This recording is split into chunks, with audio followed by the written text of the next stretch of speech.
aku tegel tenan karo kowe Sukasrana yen kowe ora bali panah iki sing bakal nembus jantungmu. Ya pancen iki sing tak enteni Kakang Mandri. Sawangen wis tak seblake dadaku. Maragake tibakno bener jantungku, aku lila mati waton kowe dadi pejabat sing jujur. Kowe mulya Mo yen ra mulih mati tenan kowe. aku mau mulih najan kaya ngapa lan kepiye aku mau mulih. Sumantri,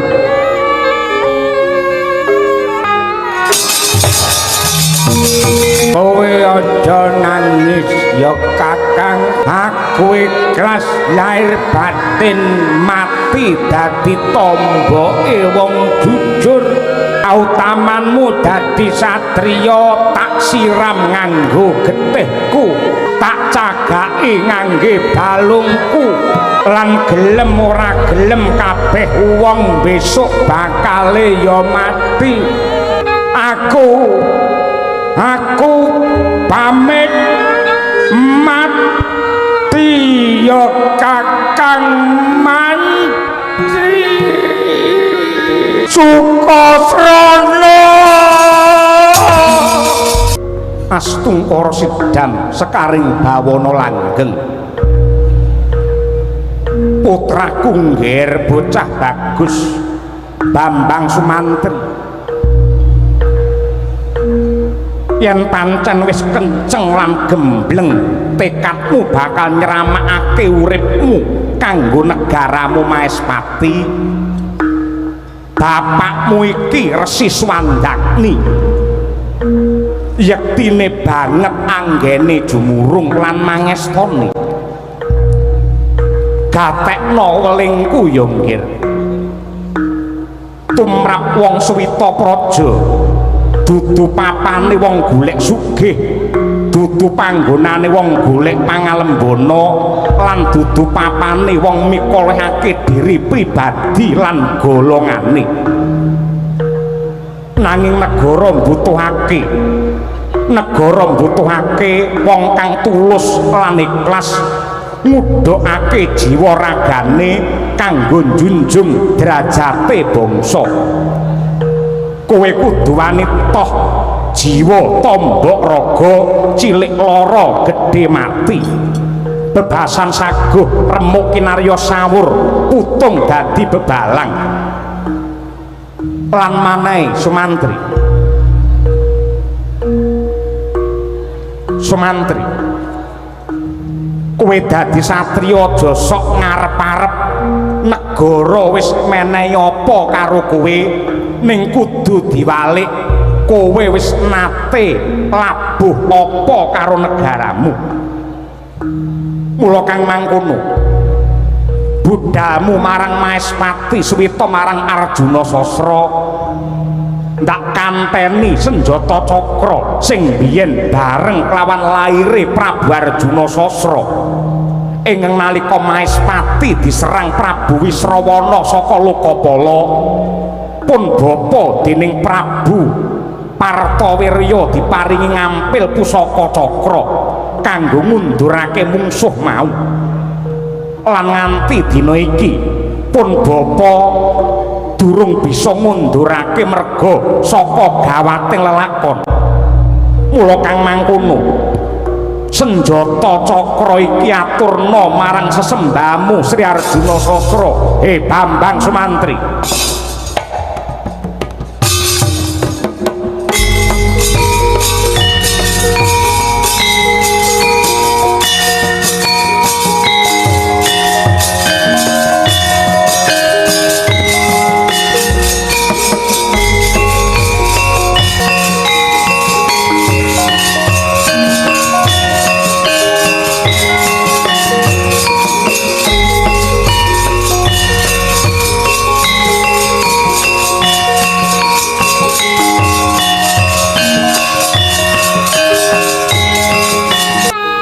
Sembah pangabekti kula unjuk sandhap padha paduka sinuwun Prabu Maespati Sri Arjuna Sasra.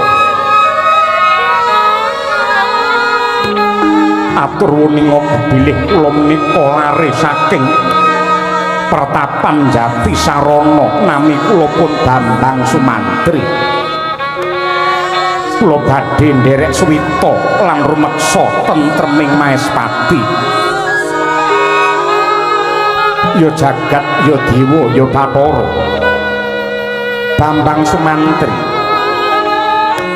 ingsun wis ngerti yen sira iku isih kadangku pribadi, nanging wong suwita ratu mono ora kena mung sangu dupeh dulure ratu. Mula kang mangkono ingsun pengin ngerti sepira anteping tekadmu Bambang Sumantri. Kawula nuwun sewu, sampun golong tekad kula linambaran Tri Prakawis hanenggih guna kaya kalian purun. Maknane piye Sumantri? Guna tegesipun lebda saliring kardi, agal lembab sampun kecakup, sarta sembada ngrampungi karya. Angka kalih kaya maknanipun ing lair angudi kardi mrih cekap ing samukawis sarta sugih dumateng lelabetan. Angka 3 purun tegesipun tetek lan wani, lila legawa, kurban jiwa raga, saguh dados tumbaling kautaman sinuwun.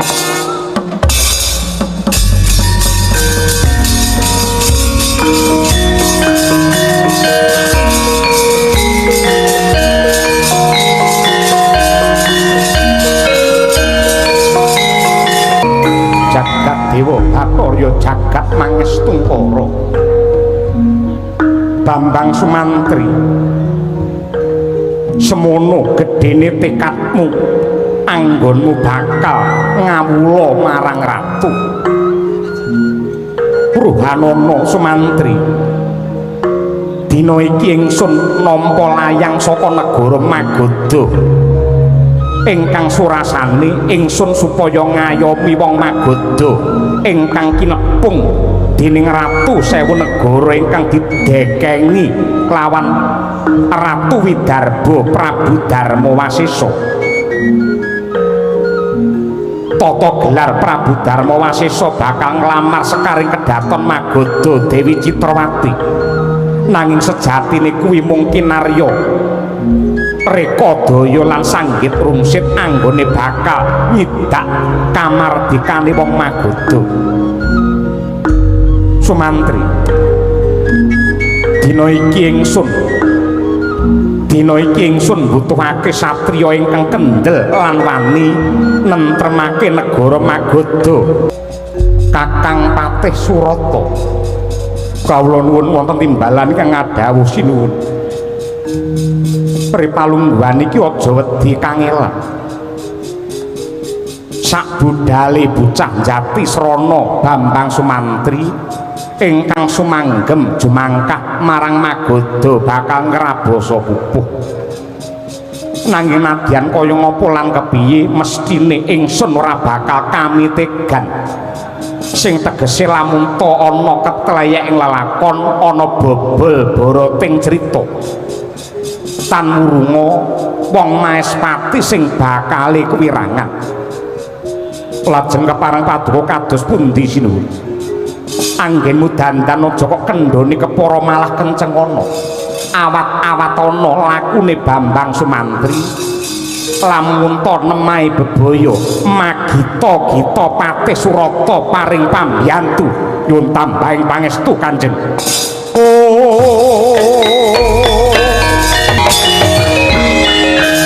Jono netra sakunaya mestinya maluntana karma kami syukur binata katakono.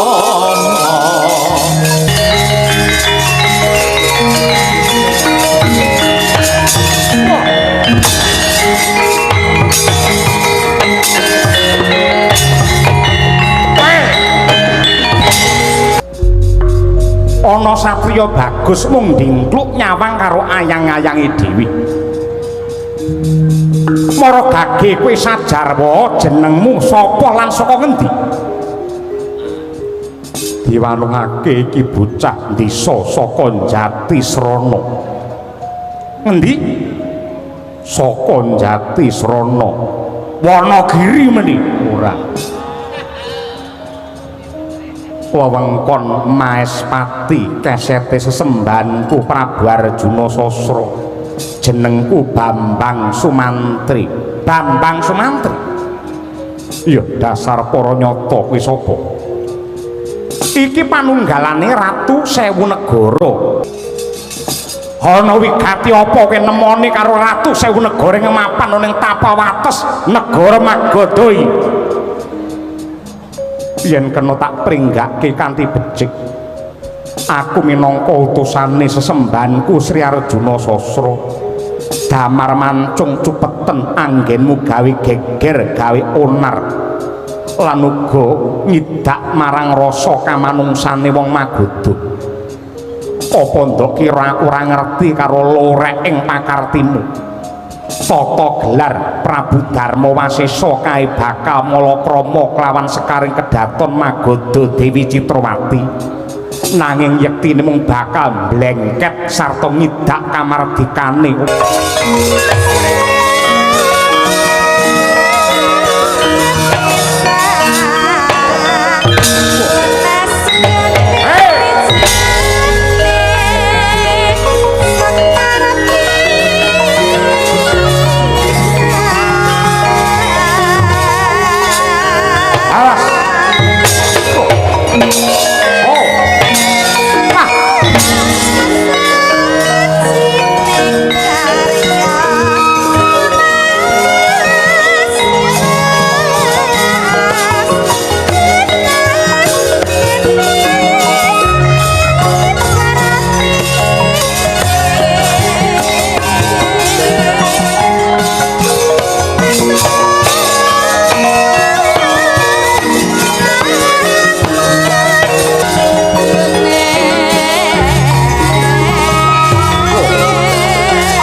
Rasa sikar sirahku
metu dhewe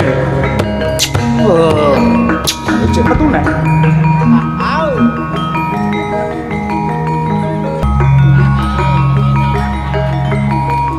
mumpung wonge mangkat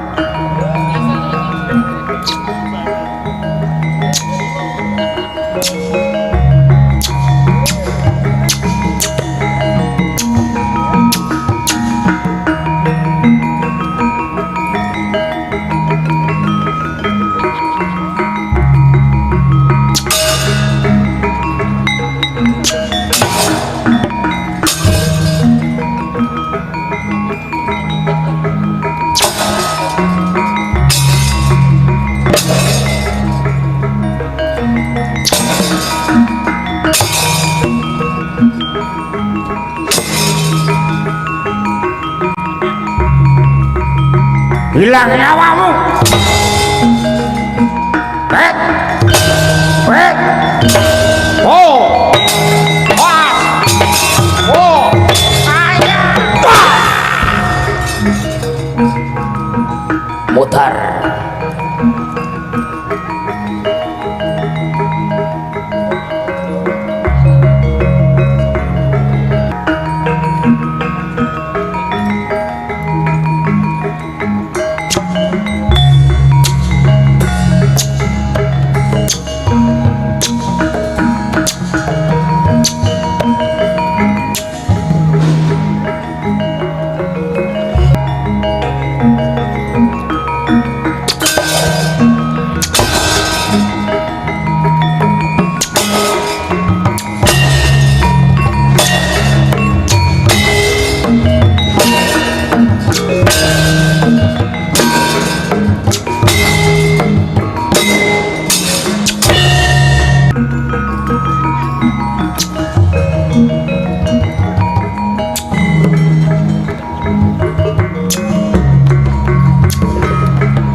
Gondro sepironyo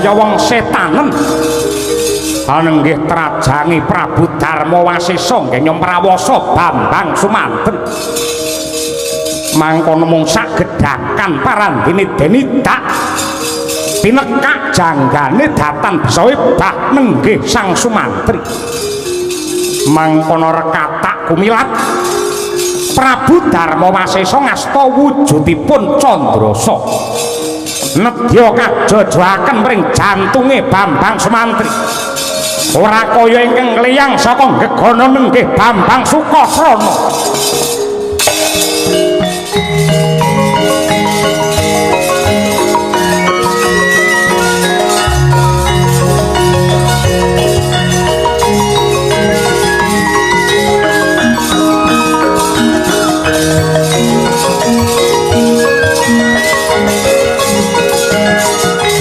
Pramodar dadak nopo? Wei! Ah!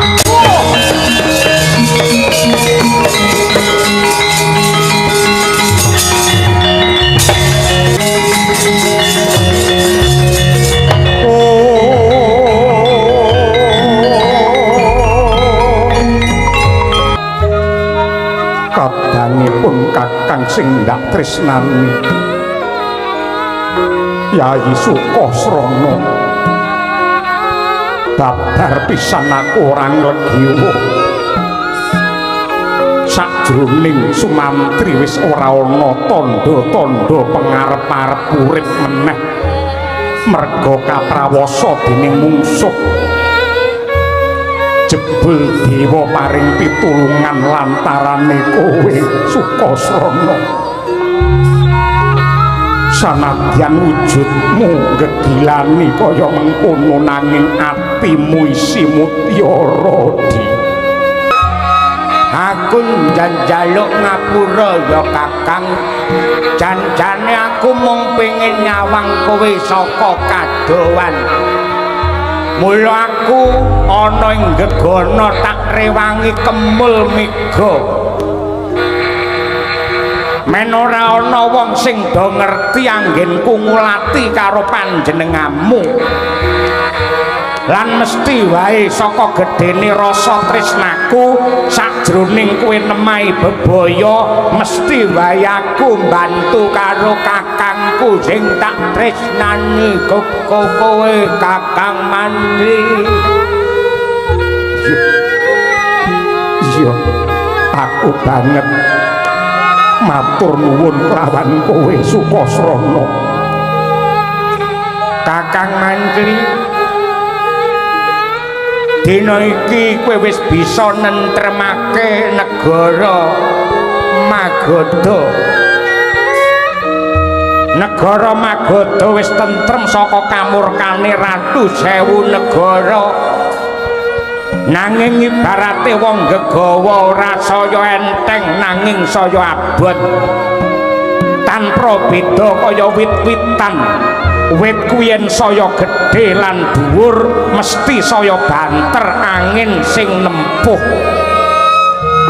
ning waton oyote bakoh oyote santosa oyot kuwi tegese tekad sing suci mesti bakale ora bisa rubuh jiwa kasatrianmu Kakang Mantri iya adikku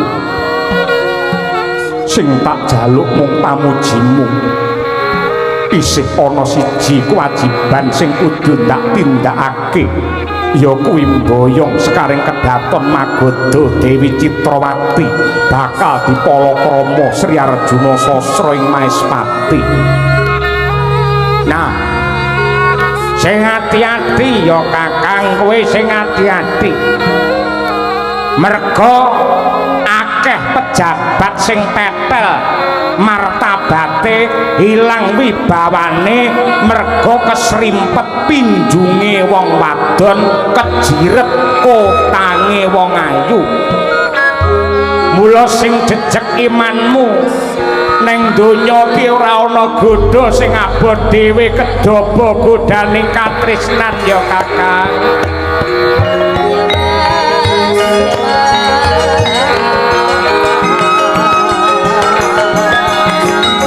sang rekaning bawana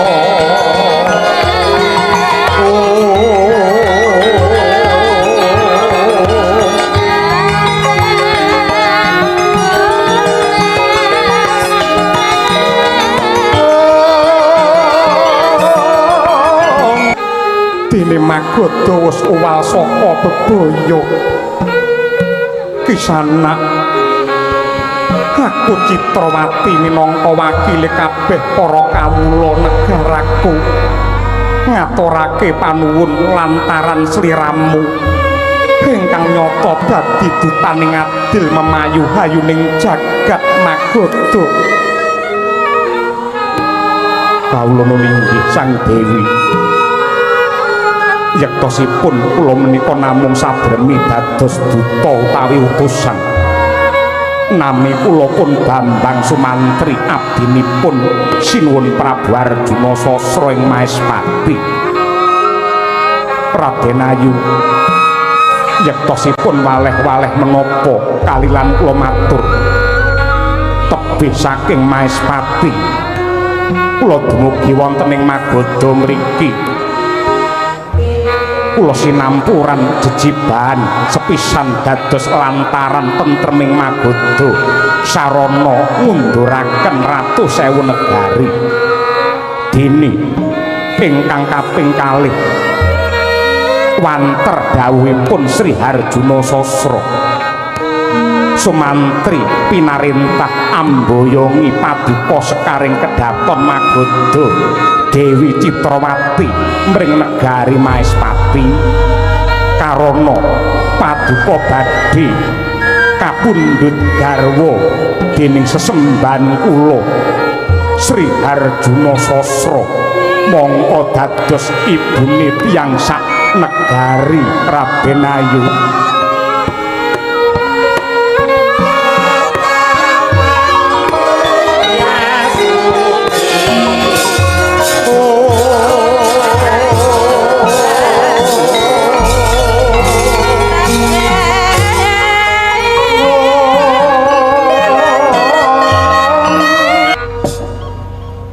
Yogene babareng lelakon ora jumbuh kelawan gegambaranku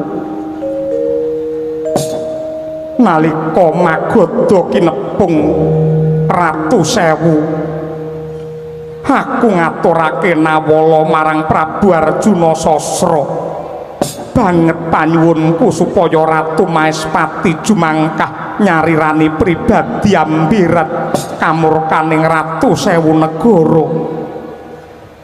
Nalika kuwi Citrawati wis sumpah ya mung priyagung ingkang bisa ngisas kawengisane Ratu Sewu ingkang bakal ndak suwitaning donya prapteng delahan.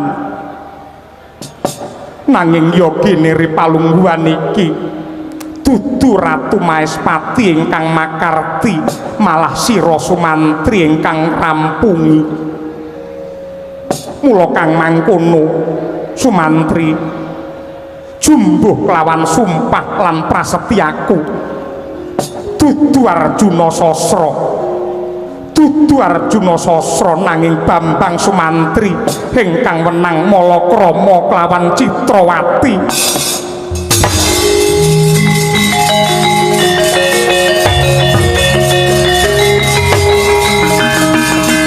Aduh Raden Ayu nyuwun pangapunten ingkang agung jumbuh kalian atur kula ing ajeng bilih Sumantri menika namung utusan saking Maespati wakilipun Prabu Arjuna Sasra nyuwun pangapunten pidana menapa ingkang badhe kula tampi menawi kula ngantos cumampaka tumrap lelampahan menika agengipun wani palakrama kalian paduka Raden Ayu.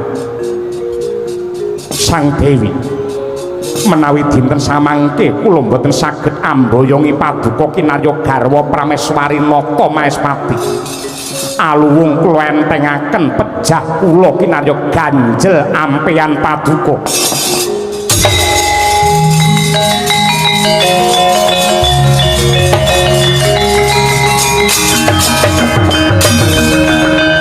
Sumantri semono kasetyanmu marang sesembahanmu ing Maespati yen pancen kaya mangkono sing ndok karepake aku mung bakal pasrah marang garising kodrat nanging mangkene ya Sumantri dina iki Citrawati pengin bukti lan jagat saisine sing dadi seksi lamun to Ratu Maespati kadigdayane luwih unggul tinimbang abdine sing jenenge Sumantri. Aku butuh bukti lan ya mung kowe sing bisa mbuktekake Sumantri.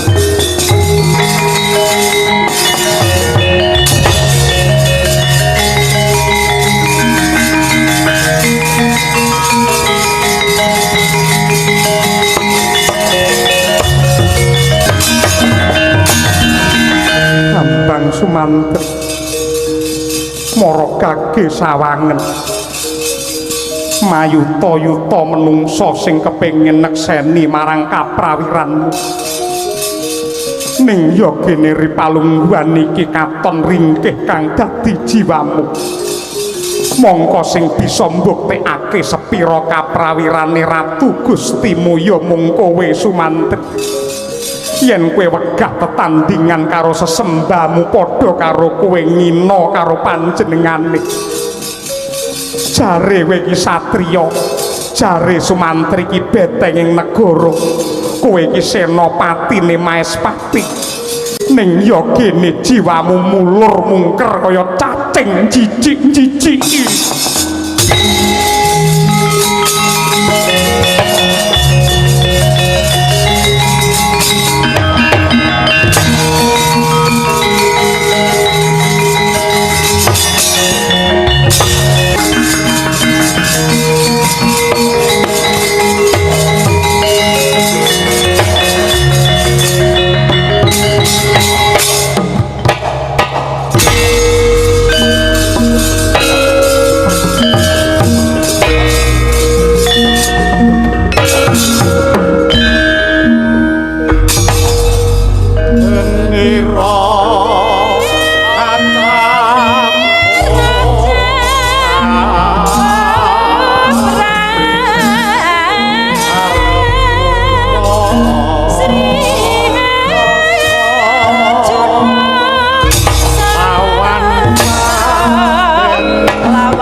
Sumantri.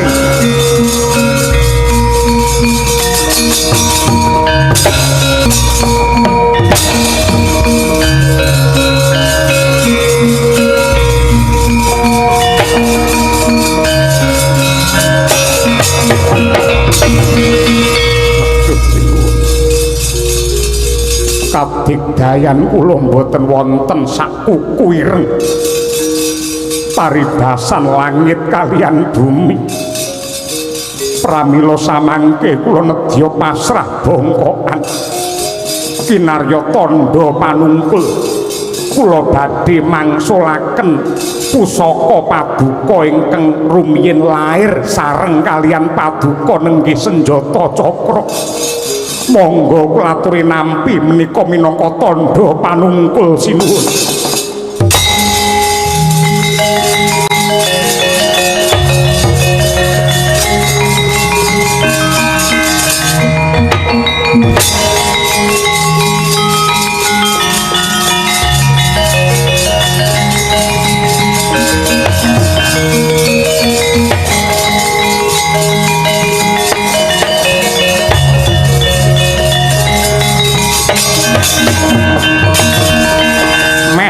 Jroning Wardaya anenggih Prabu Arjuna Sasra yektine kleru ing Panyakrabawa sejatine Bambang Sumantri nedya mangsulaken senjata cakra mring Ratu Maespati nanging tinerka cakra kinarya badhe merjaya dhumateng Arjuna Sasra.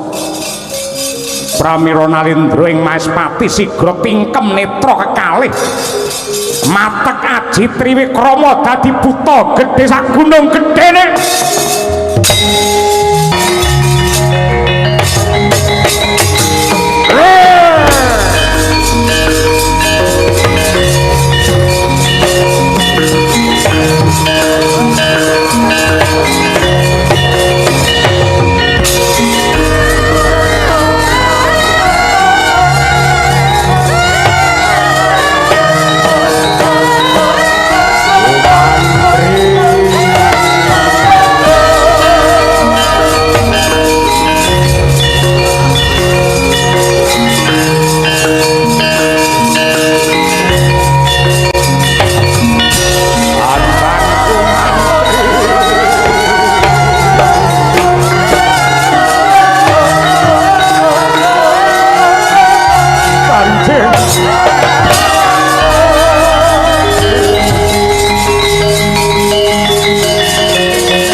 Brata gerbuten aku. Kowe sing jarak perkara, kowe sing mancing-mancing, akhire aku yahene wis gedhe semene.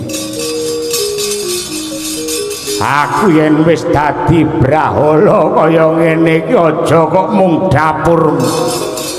Jagat iki tak untal wae kelakon Sumantri.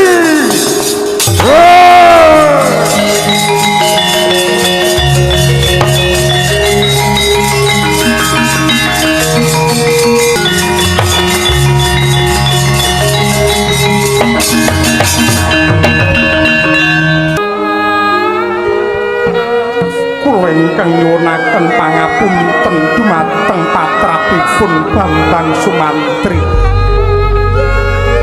Awit laring jati srana wani murang tata kaliyan paduka menika ingkang ngileni talinganipun kula. Lan boten wonten ceceking raos kula badhe nyepelekaken ateging negari Maespati. Nanging sakmangke kula pitados bilih paduka tetela socaning rat oboring jagat sinuwun.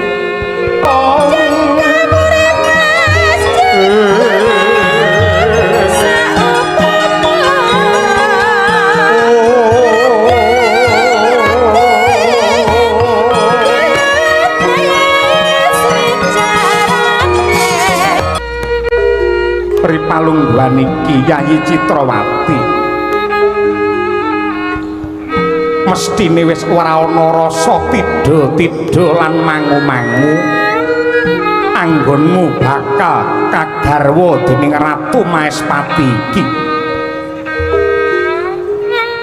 Muninggih sinuwun, raos kula sampun madhep mantep, setya bekti lair batos donya prapteng akhir. Kula kepingin setya ngabekti dumateng paduka Sang Marteng jagat. Menggaing petang kula beja bejanipun tiyang estri menika menawi dipun palakrama kaliyan Ratu Titising Sang Hyang Wisnu. Mongko Sang Hyang Wisnu menika lenggahipun mapan wonten ing kahyangan Untara Segara. Lan kondhangipun ing kahyangan Untara Segara wonten taman ingkang dahat asri, naminipun Taman Sriwedari. Benjang menapa paduka wonten longgar ing penggalih, kula kepingin nindakaken wulan madu wonten ing Taman Sriwedari sinuwun.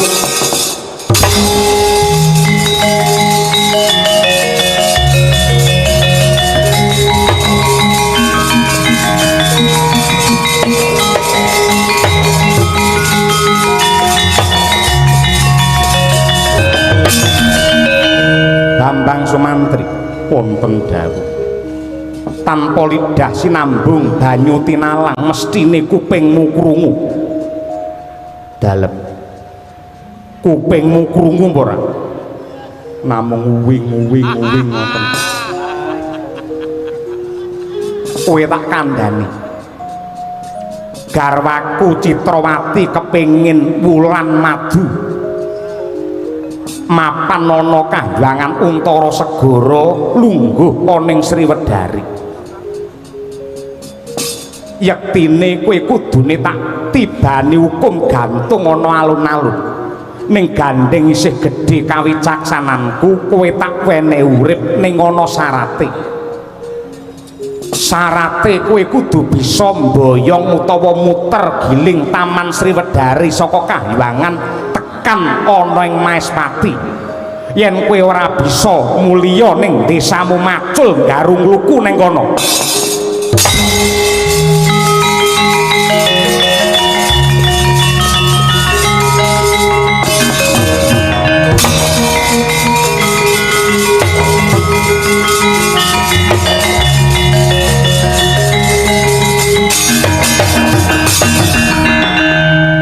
Sing kudu mbuktekke kok kudu kowe meneh to Sumantri.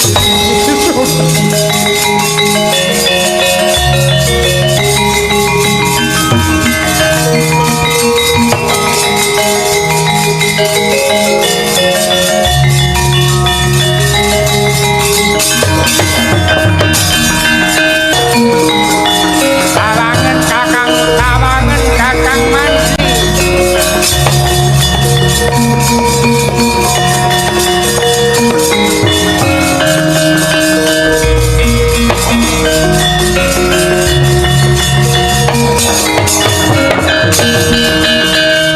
Apa kae?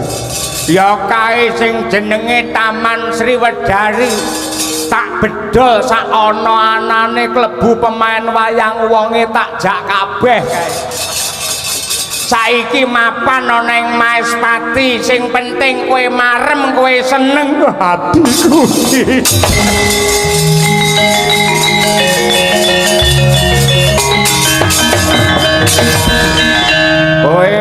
Kowe aja seneng-seneng dhisik. Aku tak njaluk pamit tak mlebu ning Taman Sriwedari. Aja nganti ana godhong sing gogrok lan garing. Mengko ndak dadi cuaning penggalih Ratu Gustimu. Aku tak dandan-dandan ning Taman Sriwedari luwih dhisik ya Kakang.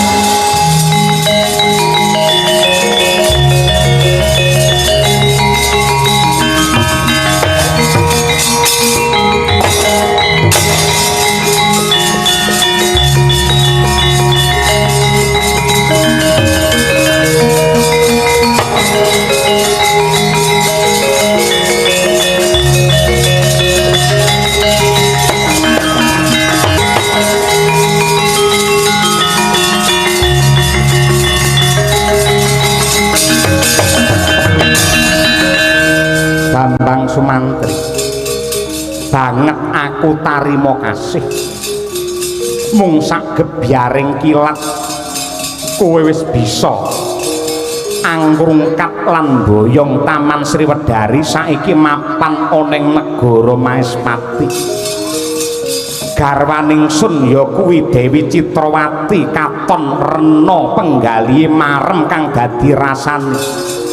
Dheweke lagi nliti kaya apa to asrining Sriwedari. Merga ana paribasan sinuwun.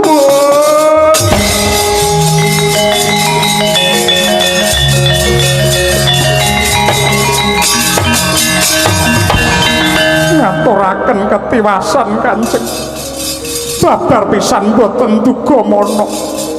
Bilih ing madyan ing Taman Sriwedari wonten buta bajang ingkang gegilani.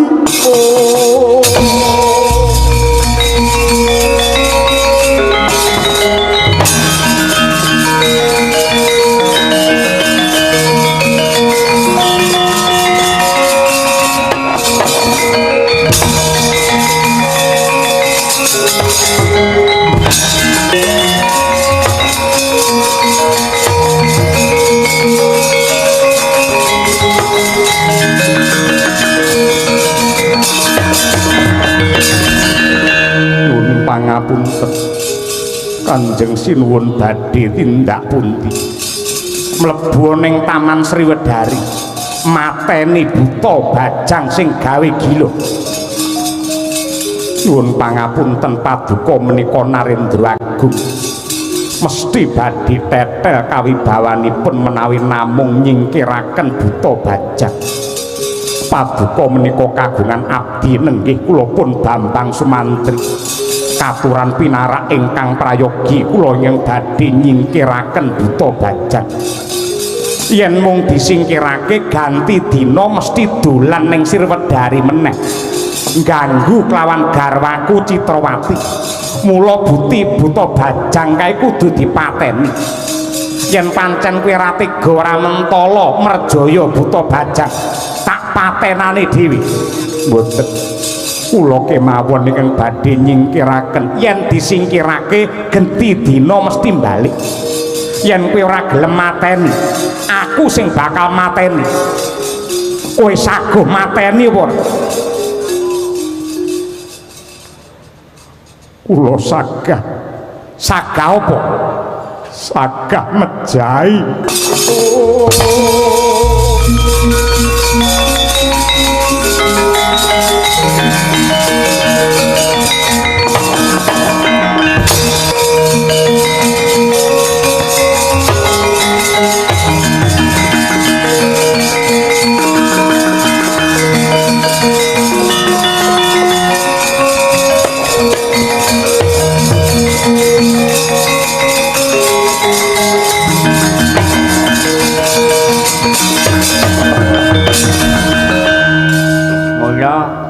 Ora aneh, ora mokal yen Dewi Citrawati kesengsem karo Taman Sriwedari. Lha pancen ya taman nek apike kaya ngene iki.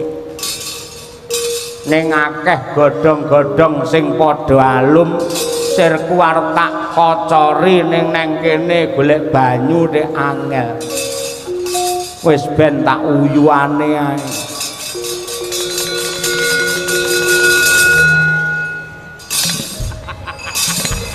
Es ngene bar iki digedhukne.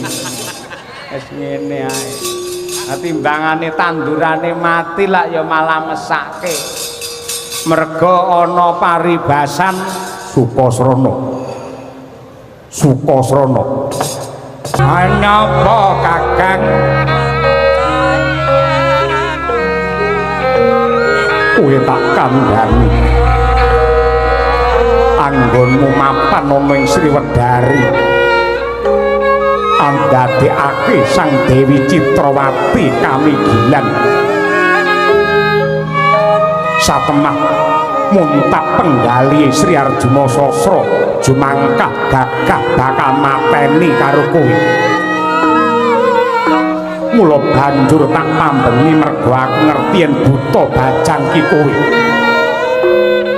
Aku matur bakal nyingkirake buta bajang saka Sriwedari. Nanging panjenengane ora kersa. Buta bajang kudu dipateni. Mula ripalungguhan iki aku teka kene. Mung bakal ngestokake dawuhe ratu. Aku wis saguh ana ngarepe ratu lamun to mateni buta bajang.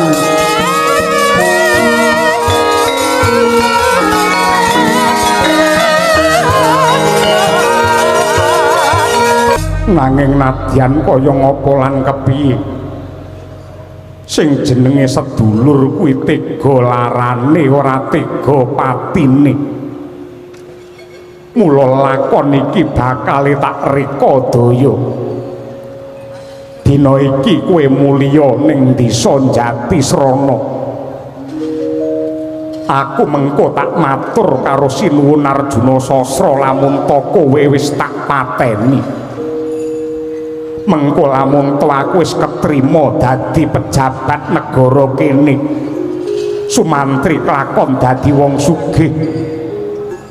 Aku lu bakal mulih ning Jatisrana gawakake sandangan sing becik kanggo kowe, panganan sing mirasa kanggo kowe.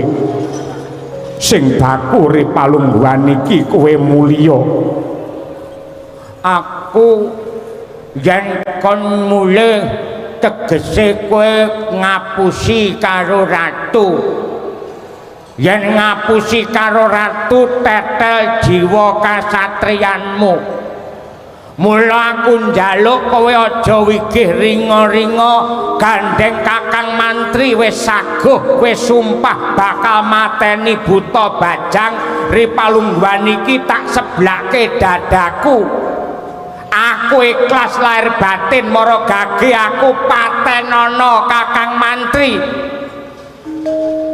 Aku iki menungsa dudu kewan kok mateni wong iki piye?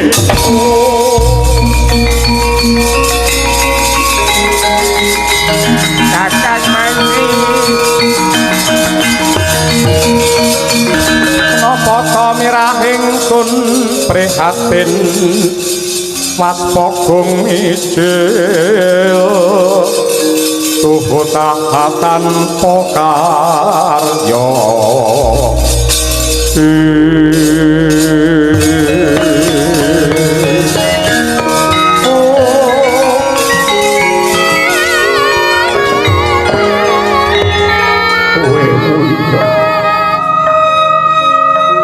apik-apike abdi yen manut karo perintahe kakange kowe mulya ya cah bagus kowe dalya ndak rewangi goroh mergo saka gedene rasa tresnaku karo kowe bedhae apa aku duwe derajat pangkat yen kelangan adi sing tak tresnani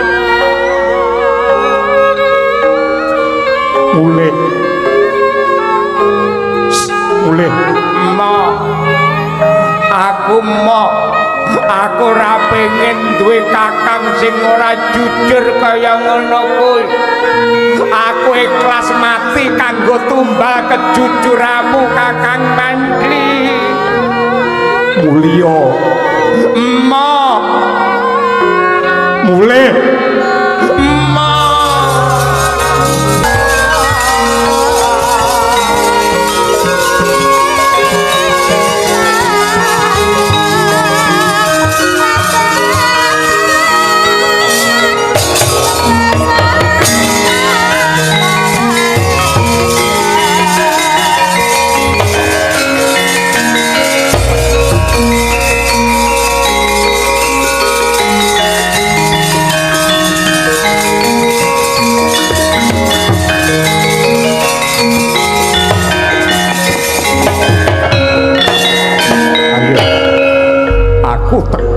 tenan karo kowe Sukasrana yen kowe ora bali panah iki sing bakal nembus jantungmu ya pancen iki sing tak enteni Kakang Mandri sawangen wis tak seblake dadaku maragake tibakno bener jantungku aku lila mati waton kowe dadi pejabat sing jujur kowe mulya yen ra mulih mati tenan kowe aku mau mulih najan kaya ngapa lan kepiye aku mau mulih Sumantri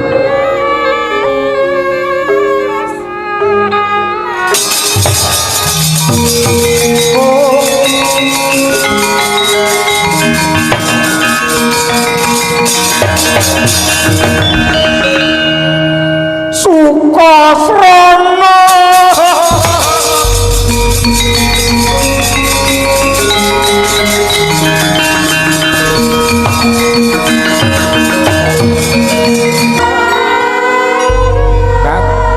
Kakang Mandri kowe aja nangis ya Kakang aku ikhlas lahir batin mati dadi tomboke wong jujur kautamanmu dadi satriya tak siram nganggo getihku tak cagaki ngangge balungku lan gelem ora gelem kabeh wong besok bakale ya mati ning tak jaluk kowe besok yen mati ngantepana karo jiwa luhur ngrungkepi bumi pertiwi mulyake karo wong cilik aja malah nyiksa karo wong cilik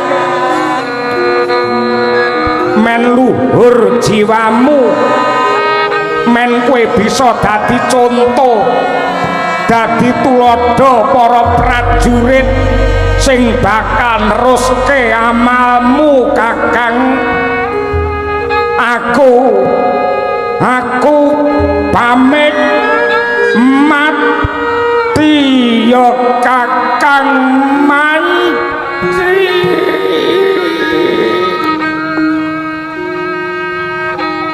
Sukasrana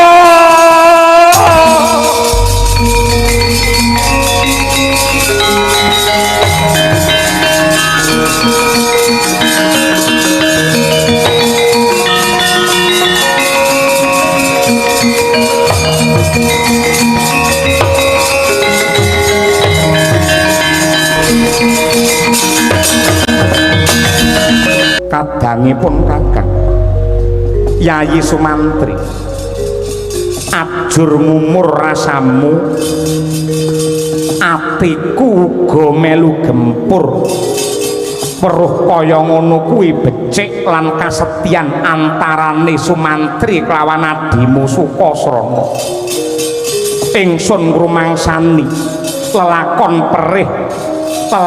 perih iki dumadi merga saka luputku mula ingsun mundhut pamit bakal nebus dosa kanthi srana tapa ngambang ana tengahing segara dene katentremaning Maespati sautuhe ndak pasrahake marang jeneng sira sisan gawe saka gedhening lelabuhanmu lan pangorbananmu Sumantri ndak tetepake dadi patih jero Maespati kanthi kekasih patih Swanda sing tegese satriya linuwih pantes minangka conto.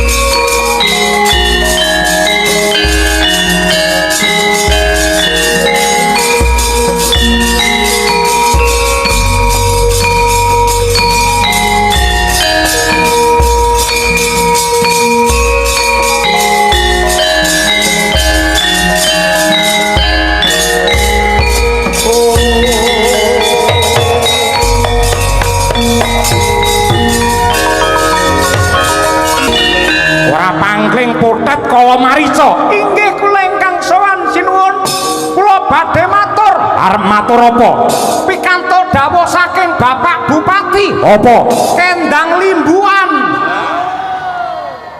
5 menit ya 5 menit aku ora ngangge obat 5 menit wae kejawi saking menika ngaturaken ketiwasan bilih palungguhan samangke negari Ngalengka buminipun kebanjiran saking toyaning samudra wewengkon Maespati. Lho kok ngono sebabe apa? Ratu Maespati nenggih Prabu Arjuna Sasra Triwikrama sagunung gedhene nglemah wonten tengahing segara banyune amber nglepi banjiri wonten ing negari Ngalengka. Sip pangalan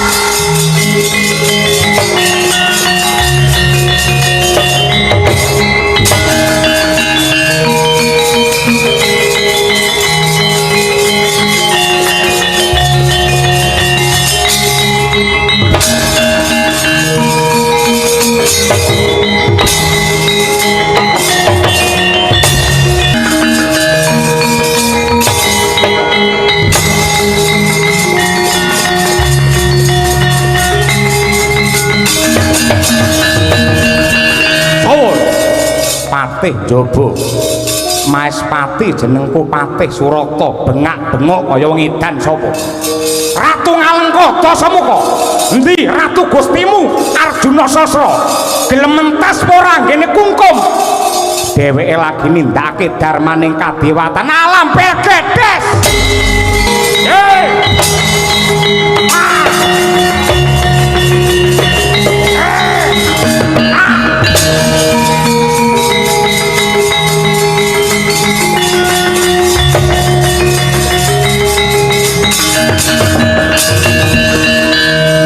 ketiban siung pengapit tugel gulumu Patih Surata sapa sing ra trima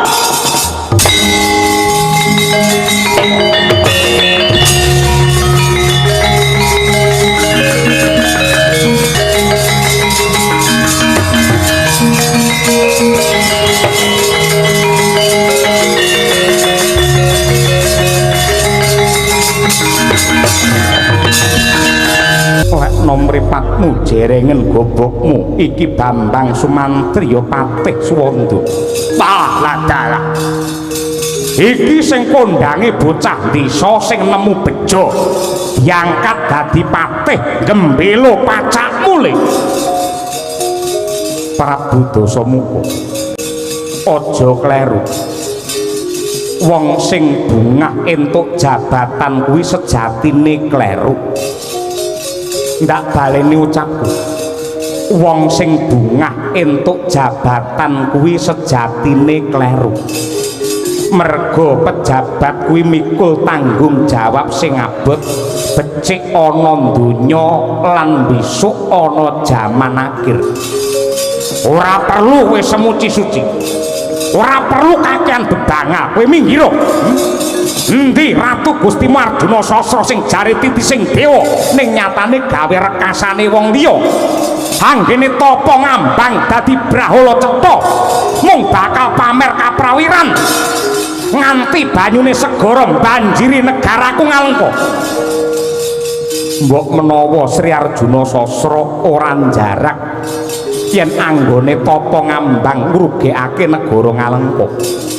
Mulaku ingkang nyunake pangapura dina iki lerena anggonmu ngamuk. Aku sing bakal matur marang panjenengane. Arjuna Sasra tak gugahe dhewe. Yen ora gelem tak gugah, sisan tak tugele gulune nganggo pedangku. Yen karepmu kaya ngono, aja janggane Ratu Gustiku ning tak ijoli gulune Bambang Sumantri. Mutar tenan kowe.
Genti kalindih Patih Swanda Sigrangunus keris kajojoaken jajane Rahwana Raja redah kasulayah. Bawane Sang Dasamuka Ratu Julik sugih akalukil. Dupe mulat Patih Swanda lena kaprayitnane. Sigrang limpe mangkrak krodha mangap tutuke modot siunge sagedhang mas. Kumilat mingis-mingis gigit janggane Bambang Sumantri.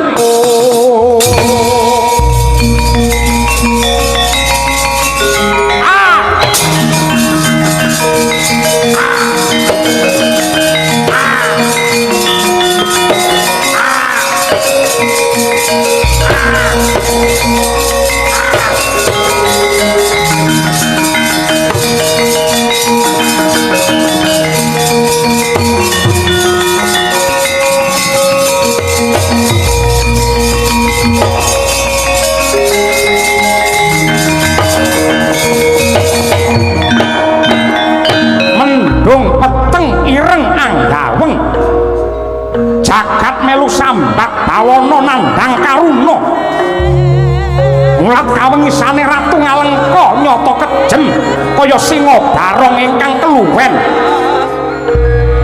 siung mancep ing jangga digeret nganggo wujuding karusan nganti rojah rajeh getih muncrat lewer mili ing dadani sang Dasamuka siung angglandang sarwi ambengok soro tugeta janggane Patiswanda sirah lundung ing bumi hanyarengi belah mega ing akasa tumurun Apsari kaswargan nawaraken kembang kahwangan song pakurmatan lan methuk gugure marang Sang Kusuma Yuda.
Lelabuhan nipun kang ginelong triprakara